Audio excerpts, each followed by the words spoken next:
নমস্কার, নিউজ 18 বাংলার পক্ষ থেকে আপনাদের প্রত্যেককে স্বাগত। শুরু করছি সোজা সাপটা। ভোটের ভবিষ্যৎ এবং পশ্চিমবঙ্গে এবং ভারতবর্ষের মসনদে কারা বসতে চলেছেন। প্রথম দফার ভোট আগামী 19শে এপ্রিল। সেই প্রথম দফার ভোটের মধ্যে অন্যতম কেন্দ্র আলিপুরদুয়ার। এই আলিপুরদুয়ার কেন্দ্রে কি হবে, ভোটাররা কোন দিকে ভোট দেবেন, কোন দিকে প্রতিফলিত হবে মানুষের রায়, তা জানতেই আমরা এসেছি আজকে আলিপুরদুয়ারে। আমরা এই অনুষ্ঠানে আমরা পেয়ে গেছি 3 জন প্রার্থীকে, যারা এই মুহূর্তে আলিপুরদুয়ার কেন্দ্রে প্রতিদ্বন্দ্বিতা করছেন পরস্পরের বিরুদ্ধে। আমার ডান দিকে রয়েছেন মনোজ টিগ্গা, বিজেপির পক্ষ থেকে। মনোজ, আপনাকে স্বাগত আমাদের অনুষ্ঠানে। পাশেই রয়েছেন মিলি ওরাও, আরএসপির প্রার্থী। মিলি, আপনাকেও স্বাগত আমাদের অনুষ্ঠানে।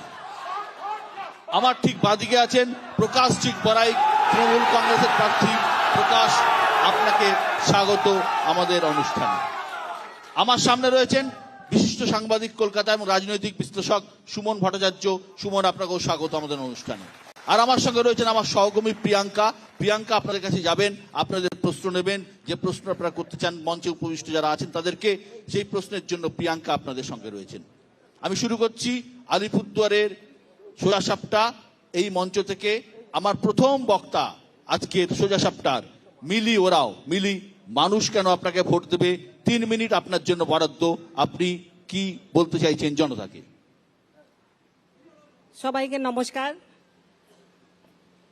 আমি আলিপুরদুয়ারের বাসীদের কৃতজ্ঞ, আমার বামফ্রন্টকে কৃতজ্ঞ জানাচ্ছি যে আমাকে আবার মনোনীত করা হয়েছে।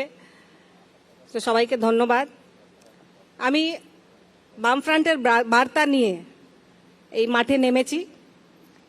বিশ্বর, देशेर ना विश्वर जे स्कैम सबसे बड़ो घोटाला, उस घोटाले के विरुद्ध में जो दीदी और मोदी दोनों सरकार के खिलाफ मैं आज यहाँ आई हूँ। आप सबसे वोट के लिए बात करने आई हूँ।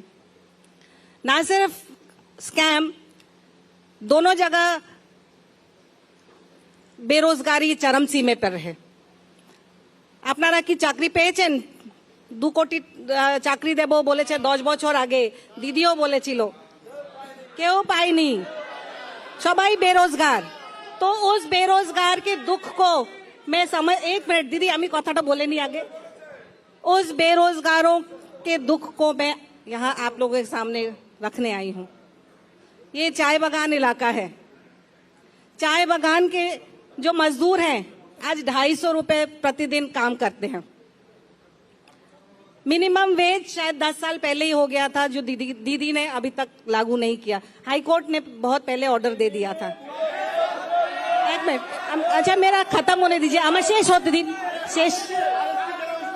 शेष করে নি। आप बोलिए, आपको बोलना है, बोलिए।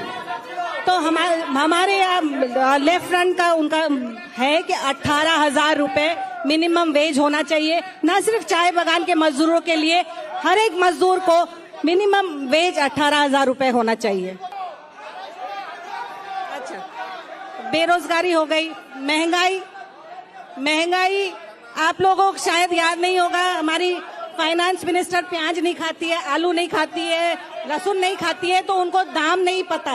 लेकिन आप, मैं, बाकी सब जनता प्याज, लहसुन, चावल, दाल सब खाते हैं।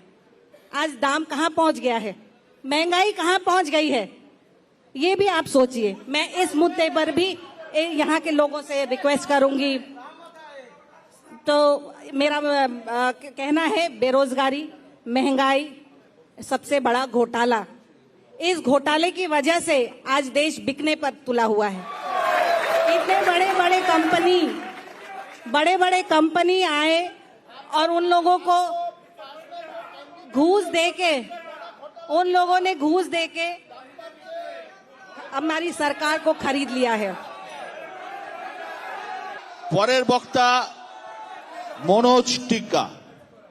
দেখুন, আমাদের যে আলিপুরদুয়ার লোকসভা কেন্দ্র আছে, এটি একটি মিনি ইন্ডিয়া মতন আছে। এখানে সব ধর্ম, সব জাত, সব ভাষাভাষী, বিভিন্ন সংস্কৃতির মানুষ বসবাস করেন।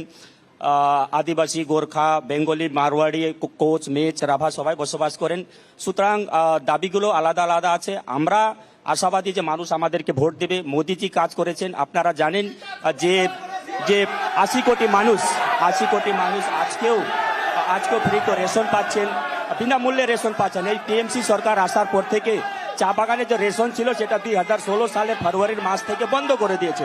কিন্তু নরেন্দ্র মোদীজি প্রধানমন্ত্রী গরিব কল্যাণ অন্ন যোজনার মাধ্যমে ফ্রিতে রেশন দিয়েছেন। এখনো আগামী 5 বছরে কিন্তু ফ্রিতে রেশন পাবেন। তারপরে চা বাগান এলাকাতে জল জীবন মিশনের মাধ্যমে কিন্তু প্রত্যেক বাড়িতে জল দেওয়া হচ্ছে। প্রধানমন্ত্রীজি লাল কেল্লা থেকে বলেছিলেন যে প্রত্যেক ঘর মে নাল আর প্রত্যেক নাল মে জল, এটা হচ্ছে। তারপরে আপনারা দেখবেন যে স্বচ্ছ ভারত অভিযানের মাধ্যমে প্রত্যেক বাড়িতে টয়লেট হয়েছে। আপনারা জানেন যে প্রধানমন্ত্রী আবাস যোজনার মাধ্যমে শ্রমিকরা বাড়ি পেয়েছে 1,20,000 টাকা। তারপরে প্রধানমন্ত্রী গ্রাম সড়ক যোজনার মাধ্যমে প্রত্যেক জায়গাতে রাস্তা হয়েছে প্রধানমন্ত্রী গ্রাম সড়ক যোজনার মাধ্যমে। তারপরে আরো আপনাকে বলতে পারি যে করোনা মহামারীতে 2020-21 সে সময় কিন্তু 35 কেজির আলাদা প্রত্যেক কার্ডে কিন্তু 5 কেজি করে গম অথবা চাল দেওয়া হয়েছে। সেটা 35 কেজি, যার বাড়িতে যদি 10টা কার্ড ছিল 35 তো পেয়েছে, তো 10টা কার্ডে অতিরিক্ত 50 কেজি পেয়েছে, 85 কেজি পেয়েছে। জনধন অ্যাকাউন্টে 500 টাকা করে পেয়েছে, ভ্যাকসিন ফ্রিতে পেয়েছে। আমাদের দিদিমণি বলছিলেন যে আমরা মোদিজির ভ্যাকসিন নেব না, কিন্তু যখনই হেলথ সেন্টারে ভ্যাকসিন আলো তো টিএমসির লোকেরা সবচেয়ে আগে লাইন দিয়েছে যে আমিও পরে নিয়েছি ভ্যাকসিন নিতে গিয়ে। তো এটা উনি বলছিলেন যাতে সবাই, উনি 18 লাখের বেশি ভ্যাকসিন দিতে পারেননি। আমাদের নরেন্দ্র মোদী যে পুরো ভারতবর্ষে ভ্যাকসিন দিয়েছেন।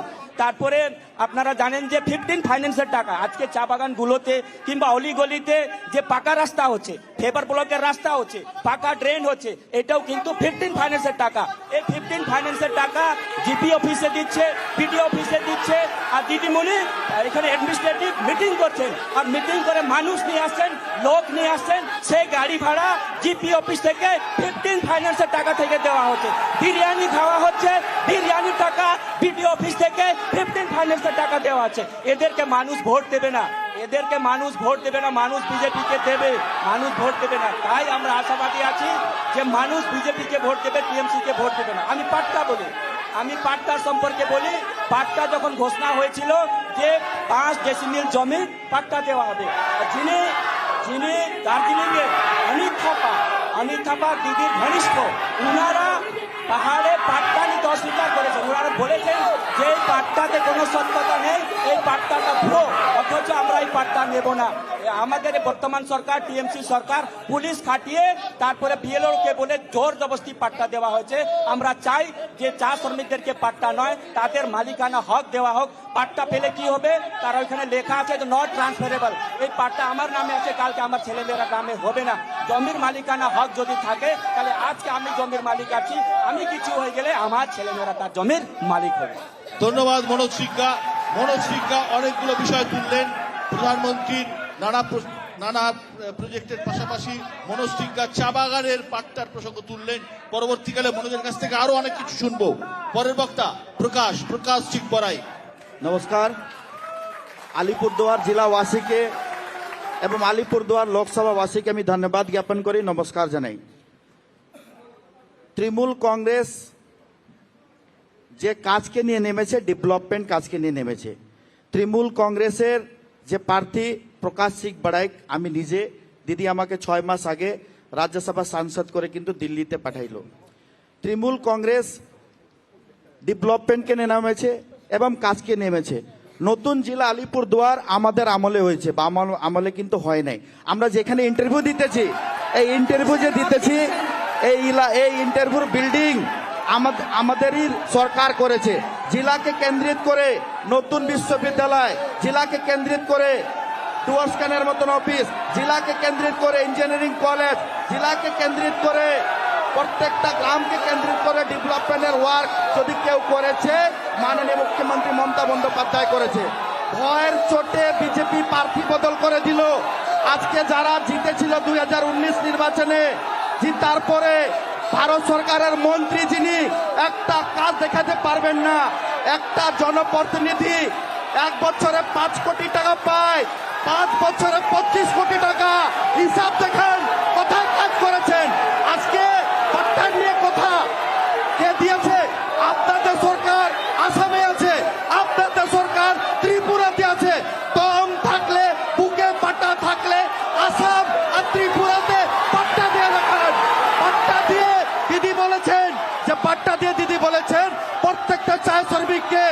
1,20,000 করে দেওয়া হবে। কার জন্য টাকা?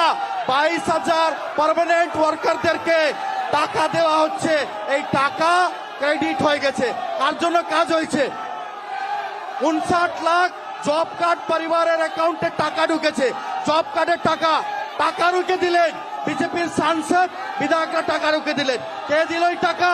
1 মার্চ 2024 অব্দি প্রত্যেকটা সাধারণ মানুষের অ্যাকাউন্টে টাকা দিয়েছেন। আজকে কথা বলার কোনো জায়গা নেই। যারা চা বাগানের শ্রমিক না, যারা চা বাগানের ওয়ার্কার না, ওরা চা বাগান নিয়ে কোনো কমেন্ট করতে পারে না। আমি নিজে চা বাগানের ছেলে, আমি বুঝি, আমি ওয়ার্কার, আমি বুঝি সিম্পিতি কি আছে। 53টা চা বাগানে হসপিটাল হচ্ছে, 96টা চা বাগানে গেস্ট হাউস হচ্ছে। 200 বছরের ডিমান্ড যদি কেউ পূর্তি করেছে, মাননীয় মুখ্যমন্ত্রী মমতা দিদি করেছে। এবং সাথে সাথে ওই গরিব লোককে ঘর বানানোর জন্য টাকা। মনোজ বাবু বললেন 1,20,000 কেন, 21 কেন না? আজকে পাট্টা নিয়ে কথা। ব্যাংকের মর্টগেজ কেন দিবেন না? আপনি আগে ইমপ্লিমেন্ট করেন না। আসামে তো আপনাদের গভর্নমেন্ট, দিল্লিতে আপনাদের গভর্নমেন্ট, ত্রিপুরাতে আপনাদের গভর্নমেন্ট। কেন 25 কোটির হিসাব দেখাতে পারবেন? কোথায় কি কাজ করেছেন? একটা ইটের ভিট করতে পারে নাই।